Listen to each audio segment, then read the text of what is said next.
Dirgahayu 25 tahun Kota Bekasi.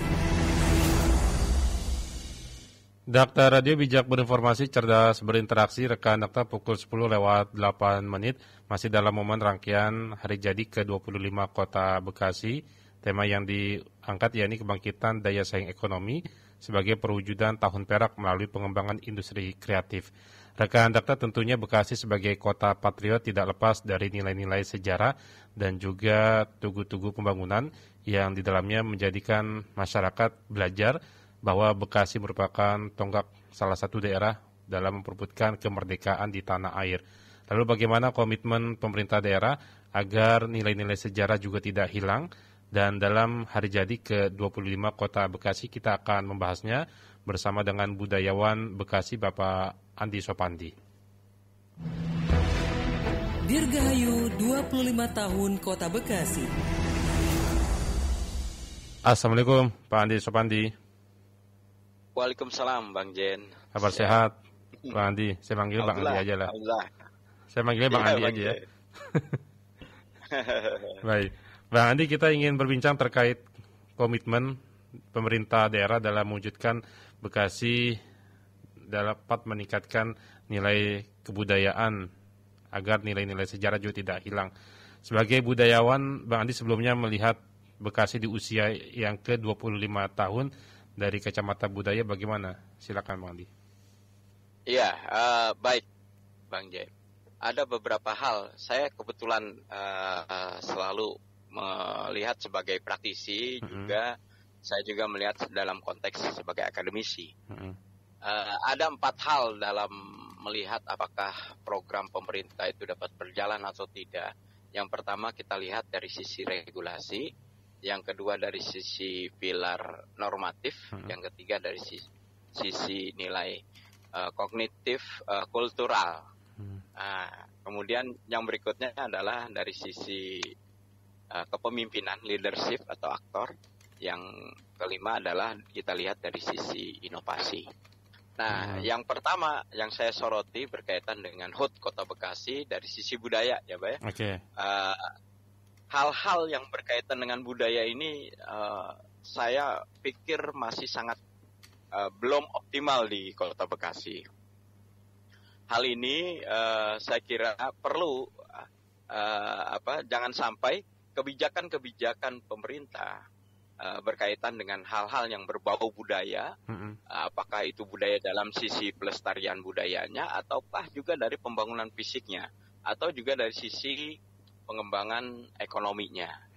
Nah, oleh sebab itu saya mengusulkan kepada pemerintah daerah untuk segera mungkin untuk membuat payung hukum berkaitan dengan regulasi pelestarian kebudayaan di Kota Bekasi. Kenapa itu saya minta? Sekarang ini belum muncul Bang, karena dana untuk APBD, ABT ataupun hal-hal yang berkaitan dengan pengembangan kebijakan budaya tidak ada payung hukumnya. Kalau orang Bekasi nyebutnya angot-angotan Bang. Angot-angotan tergantung pemimpinnya. Kalau pemimpinnya fokus pada pengembangan budaya, kemudian kebijakannya, pembangunan fisiknya, bernuansa budaya, sampai kemudian kreativitas, ekonomi berkaitan dengan budaya seperti apa. Maka saya usulkan untuk membuat regulasi khusus tentang Perda Pelestarian Budaya. Karena ini pengalaman di Jakarta, dengan Perda Pelestarian Budaya itu, mau ada penggantian wali kota, mau ada penggantian kepala dinas, mau ada penggantian sebentar lagi di Kota Bekasi anggota atau ketua DPR, maka tidak mulai lagi dari nol. Karena dengan perda itu akan tergambarkan kebutuhan, permasalahan, serta kebijakan, kemudian program apa yang harus dilakukan di Kota Bekasi. Nah, ini dari sisi regulasi Bang, gitu. Sehingga kemudian misalnya kita ingin membuat bangunan dengan nuansa Bekasi, mohon maaf nih, Pak Wali Kota lama membangun kantor pengadilan, membangun kantor polisian, membangun kantor alun-alun. Ini semestinya kan motifnya bukan motif Kalimantan itu kan, semestinya motif Bekasi gitu kan. Nah ini contoh saja gitu loh. Nah tetapi di sisi lain ada juga waktu itu minta tolong ke saya, Pak Andi tolong dikawal untuk pembuatan underpass Kota Bekasi ada muatan lokalnya. Oke, kita bangun itu. Dan alhamdulillah sudah ada. Hanya saja mungkin karena itu program PUPR, kita sulit juga mengontrolnya dari sisi estetika itu. Ya, masih agak kurang, tapi niatnya sudah bagus gitu. Nah, termasuk juga kebijakan berkaitan dengan kawasan kota tua, Bang. Iya nih. Iya. Nah, kami sudah mencoba mengawal, tetapi sekali lagi angot-angotan. Artinya wali kota harus konsisten ya dengan nilai-nilai budayanya gitu. Betul, nah, betul. Sehingga kawasan kota tua ini terbangun. Misalnya waktu itu kita sudah merancang tentang kawasan pencinaan, misalnya pasar proyek gitu. Ya, titik-titiknya sudah ada. Ternyata ada beberapa titik yang sudah mulai berubah. Nah, ini juga saya kira penting. Bagaimana membangun kawasan tua di Kota Bekasi, mulai dari pasar proyek, jembatan, di Penggandaian itu kan memiliki nilai sejarah ya. Kalau saya sih usul bisa saja dikasih pagar warna merah atau warna apa gitu, dibuat gerbang ya dengan tema gerbang peradaban gitu loh. Nah, nanti itu berhubungan dengan Penggandaian sampai kemudian ke Tugu Kali Bekasi. Nah, itu dari sisi kebijakan, Bang, gitu. Sehingga nanti anggaran berkaitan dengan seni budaya baik secara fisik maupun non fisik itu akan ada panduannya gitu loh. Tidak lagi mulai dari nol. Bang kemudian yang kedua. Baik. Bang Andi, beberapa waktu lalu yang Bang Andi ikuti di DPRD Kota Bekasi terkait pembahasan Raperda Pelestarian Budaya, update-nya hari ini bagaimana? Saya kira itu bukan Perda Pelestarian Budaya, Bang. Tapi semestinya nomenklaturnya adalah Perda yang untuk di DPR ya, Bang. Iya, betul, yang Perda, sama Bapak pemajuan Perda. Kebudayaan, tapi isinya pelestarian budaya. Ini kan dua hal yang berbeda, Pak. Ya. Kalau kita berbicara tentang pemajuan kebudayaan, itu isinya adalah strategi-strategi, Bang. Pemerintah daerah dan stakeholder itu.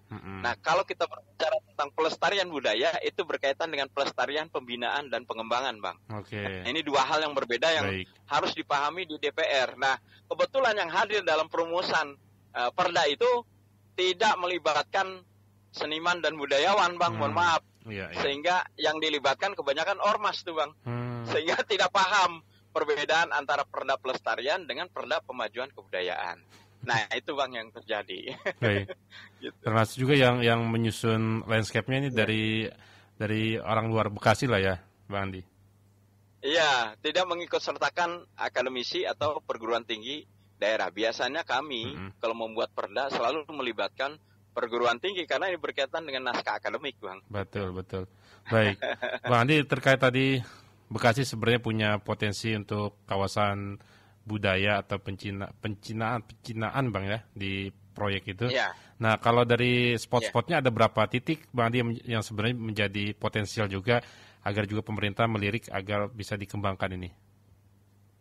Jadi spot-spot yang pertama yang kita usulkan waktu itu adalah spot misalnya masuknya atau keluarnya pintu keluar jalan tol Bekasi Barat dan Bekasi Timur.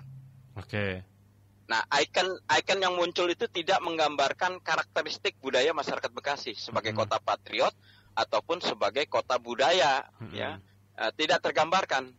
Mungkin Bang Jeb bisa lihat di situ bagaimana kesan orang ketika masuk ke Bekasi, apa yang muncul kesannya? Tidak ada, yang ada adalah jembatan. Ada bambu, Bang Andi, ada bambu dari besi itu. Tapi kan tidak menggambarkan itu, tertutup semua dari sisi itu. Nah, oleh sebab itu yang harus diatur yang pertama pintu gerbang, sehingga kemudian kesan pertama yang kita sebut dengan city branding-nya, Bang. Betul. City branding Kota Bekasi itu nggak muncul gitu loh. Nah, ini harus dievaluasi ya. Nah, ketika melakukan lomba, landmark dan lain sebagainya, libatkan orang sejarahnya, Bang. Mohon maaf, sekarang banyak kakak sejarah tapi tidak paham filosofinya. Ini mohon maaf nih. Nah, sehingga kemudian akhirnya muncul hal seperti itu. Kemudian titik yang kedua adalah alun-alun Bekasi. Ya. Memang saya agak menggelitik juga ini. Semula kita sudah rumuskan menjadi alun-alun Haji Ahmad Jurfai, Kota Bekasi, sebagai tokoh dan wali Kota Bekasi, tapi tiba-tiba berubah.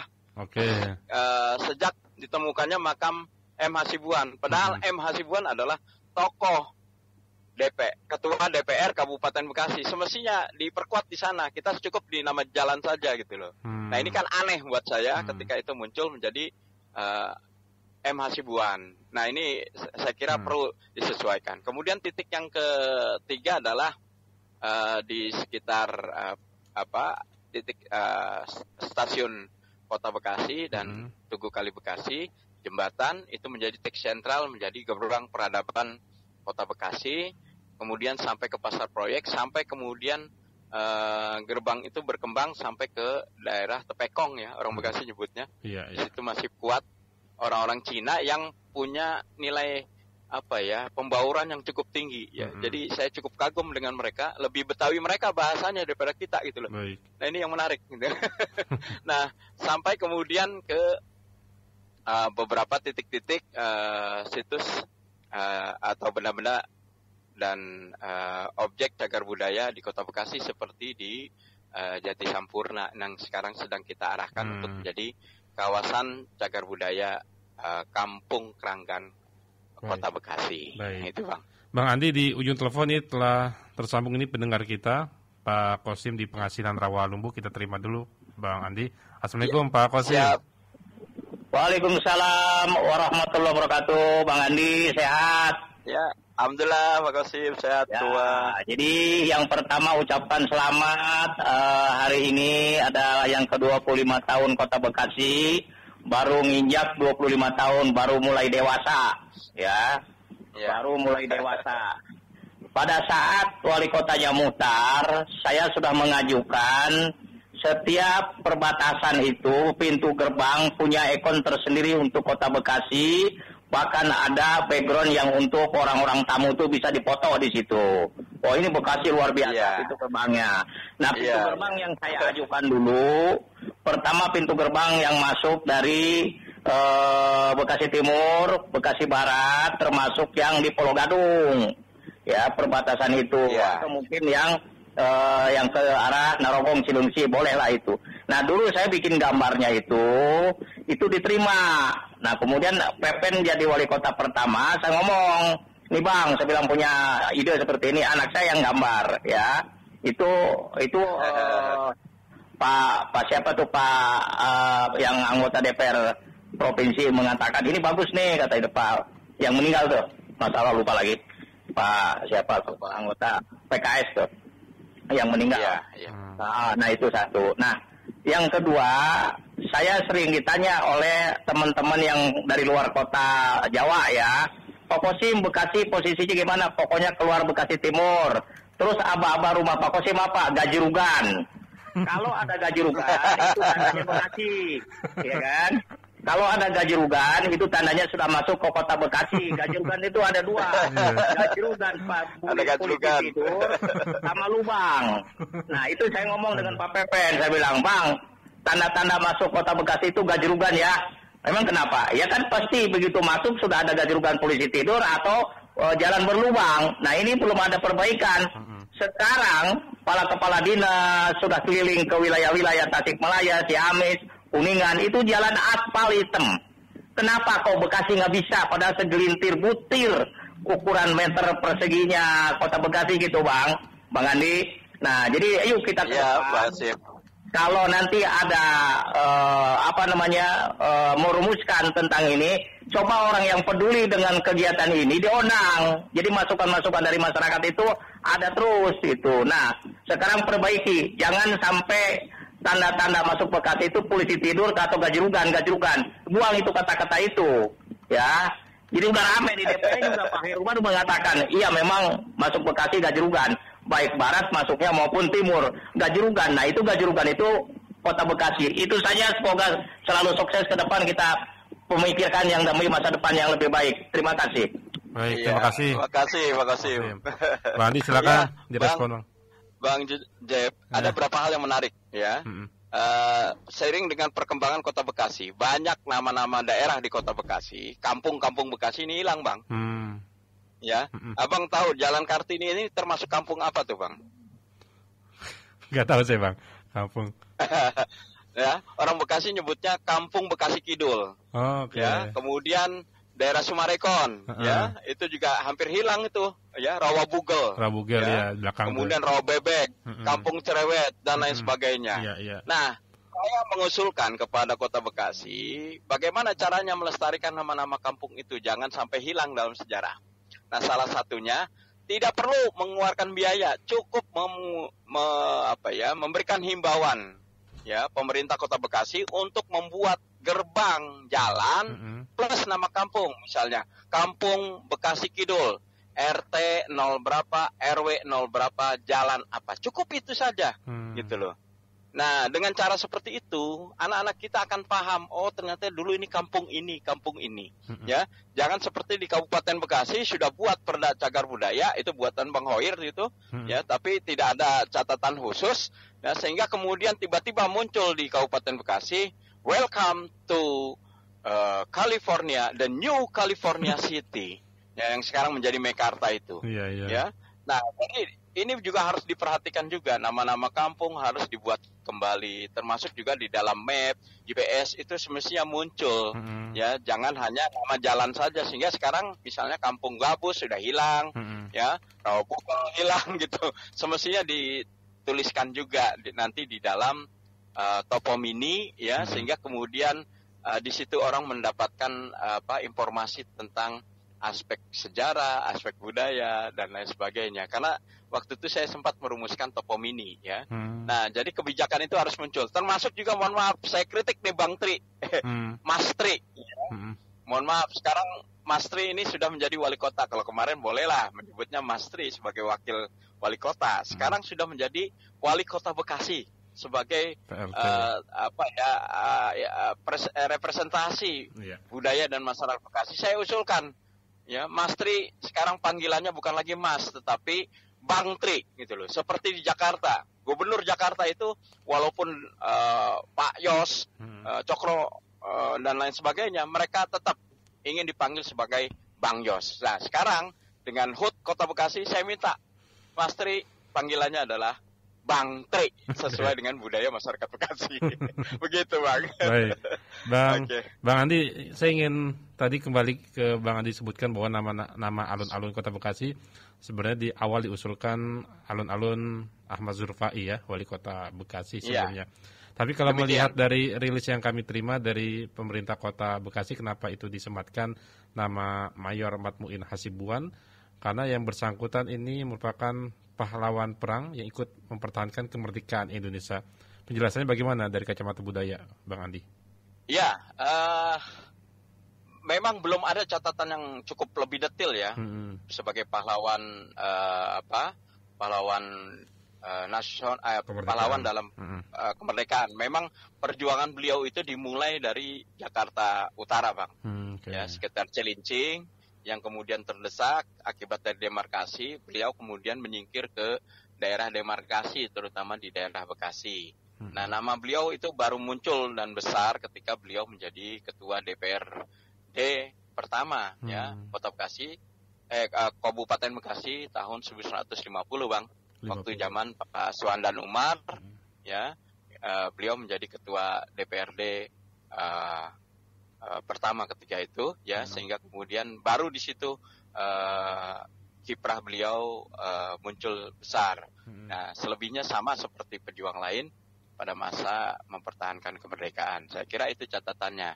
Tapi semestinya yang perlu dibesarkan nama beliau itu di kabupaten, Bang. Karena kabupaten ini masih miskin ikon-ikon atau nama-nama tokoh yang muncul di dalam ruang-ruang publik, Bang. Gitu loh. Nah, apa salahnya itu dimunculkan di sana? Bekasi harus punya dong calon orang kuatnya yang ada di Bekasi untuk tampil di nama alun-alun, semestinya begitu, Bang. Gitu loh. Kemarin ada proses percepatan, tiba-tiba kok saya secara pribadi sudah mengikuti proses ditetapkan, waktu itu tiba-tiba berubah menjadi M. Hasibuan. Bukan berarti saya mengecilkan peran beliau, tetapi kita harus mendudukkan representasi sejarah dan budaya buat Bapak M. Hasibuan, sehingga kemudian ada beberapa peran tokoh-tokoh lain yang bisa ditempatkan secara sentral di ruang-ruang publik, gitu, ya. Saya kira itu, Bang. Baik, Bang Andi, terakhir terkait doa di hari jadi ke-25 Kota Bekasi ini ke depan seperti apa? Mengingat juga kan dalam kurun waktu sekitar 2 tahun ada pemilihan kepala daerah yang baru. Tentunya kita berharap di jabatan PLT Wali Kota ini dari sisi budaya Bekasi menjadi identitas yang terus dilestarikan di tengah masyarakat. Silakan Bang Andi. Ya, saya berharap dengan HUT Kota Bekasi dan pilkada ke depan Kota Bekasi semakin maju. Yang kedua, pembangunan lebih banyak ya memiliki karakteristik yang khas bagi Bekasi. Kemudian berikutnya kami berharap agar Kota Bekasi ini memiliki inovasi-inovasi besar, ya, sehingga kemudian dapat meningkatkan PAD. Yang kedua dapat mensejahterakan masyarakat. Yang ketiga mudah-mudahan nuansa insan ini berkembang, ya, dalam kehidupan masyarakat sehari-hari. Saya kira itu, Bang. Baik, Bang Andi, terima kasih waktunya bersama Radio Dakta. Selamat melanjutkan diklatnya, Bang. Ya, terima kasih Bang. Terima kasih kita banyak ganggu waktunya ini. Terima kasih Bang Andi, salam sehat untuk keluarga di rumah. Assalamualaikum warahmatullahi wabarakatuh. Waalaikumsalam warahmatullahi wabarakatuh. Dirgahayu 25 tahun Kota Bekasi.